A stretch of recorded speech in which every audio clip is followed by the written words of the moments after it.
glass half full or half empty? It is all going to be fine, or we're all doomed! The outlook we take on life can have a profound effect on how we can experience happiness and also how our life will eventually pan out. In this video, I will explore what being an optimist or a pessimist actually means for you and how that would be influencing your capacity for happiness in your life. And stick to the later part of the video. In that part I will tell you what's really behind being an optimist or a pessimist and how you can use that specific thing which is behind it to actually build true happiness. I'm sure this video is great. Or maybe it's terrible. Either way, let's get right in. My name is Greg Angelbert. I'm a life and personal finance coach. I share what I know about personal finance and coaching on a cup of coffee so you can live a life of purpose and build up your wealth. It might seem simple to think that we know what optimism and pessimism mean. And most of the time people have quite vastly different definition of those two terms. So let's clarify that first. The first viewpoint is what you and I would have in a normal discussion where we would consider to be the normal definitions and would come out straight off a dictionary. It is also called the dispositional viewpoint of optimism and pessimism. Optimism is hopefulness and confidence about the future or the successful outcome of something.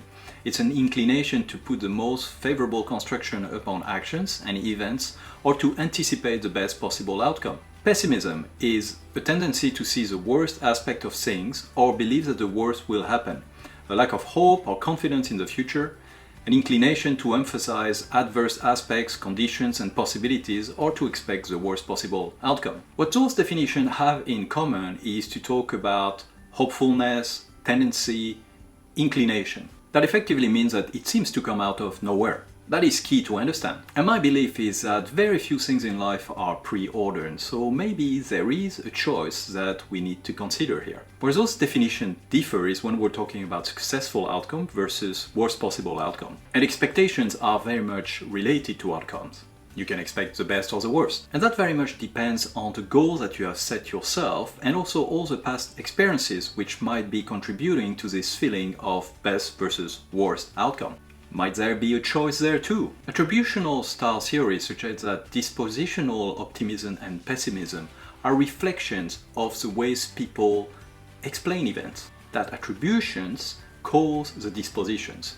And there are three dimensions that we can use to explain events. And each dimension has two different ways that you can look at them. Whether these explanations draw on internal versus external causes, like it's my responsibility or somebody else. Whether the causes are viewed as stable versus unstable, it happens all the time, or is it just this moment?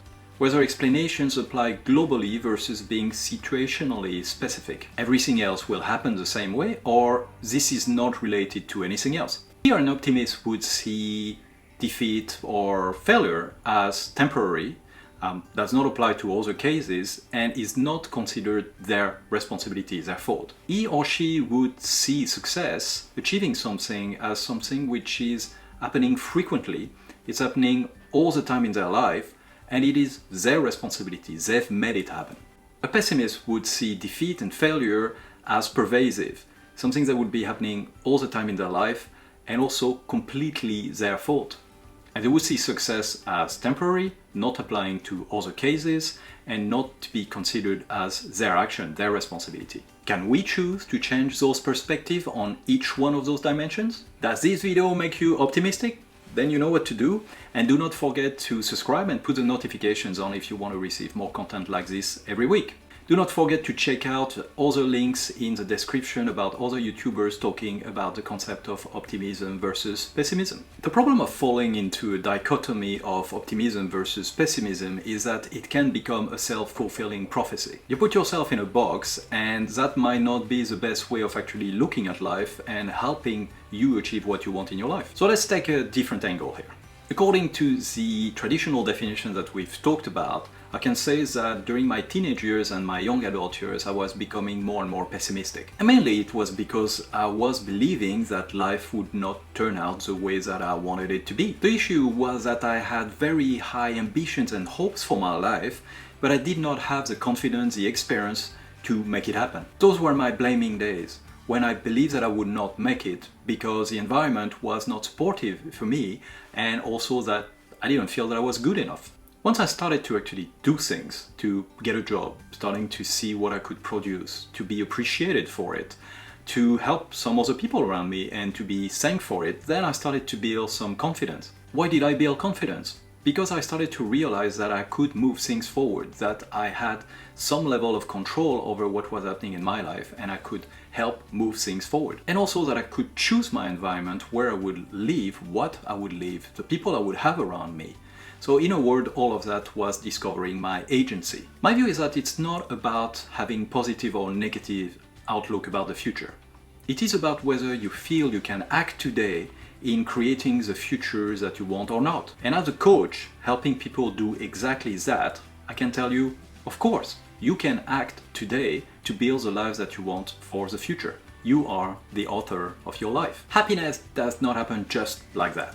It is an act. It is seeking what makes you happy in life and bringing it purposefully into your life. In other words, it is all about agency. In a previous video, I explained the concept of building happiness in your life step by step and going through different dimensions that help you to do that. There is spiritual well-being, physical well-being, intellectual well-being, relational well-being, and emotional well-being. I also explained in the video how you can measure your happiness, where you stand right now, and how you can project yourself in terms of the desired state of happiness that you want to be in, and how you build those small steps, progressive steps that will get you there progressively day by day. You might tell me, I don't believe I can act to be happier in my life. Think about one small step today, something that you know makes you happy, that you are going to do it, and just go do it. And once you do it, savor the moment. Really appreciate this moment of extra happiness you have. There you go. You've just acted. Now you just have to do it again. If you still feel unsure about that first step, check this video here and here, or I explain how you can build goals and routines in a powerful way that will get you on the saddle. And that also makes sense from a biology perspective. When you act and achieve something, you get a kick of dopamine. So you're effectively being rewarded by your body for your agency. As a summary, for me, I'm unhappy when I have very lofty goals and they seem really unattainable, and as a result, I end up by not taking any action to move forward. I am happy when I have ambitious yet realistic goals towards which I take action every day and to get closer to them. Hopefully this video will have taken you out of the slightly limiting perception of optimism versus pessimism, and that will help you to start taking action in your life to live a life of purpose, actions, goals, success, and even failures. What matters is any action will bring you closer to the life you want to build for yourself, and as a result, it will bring more happiness in your life. I'll see you next week for more coaching and personal finance on a cup of coffee.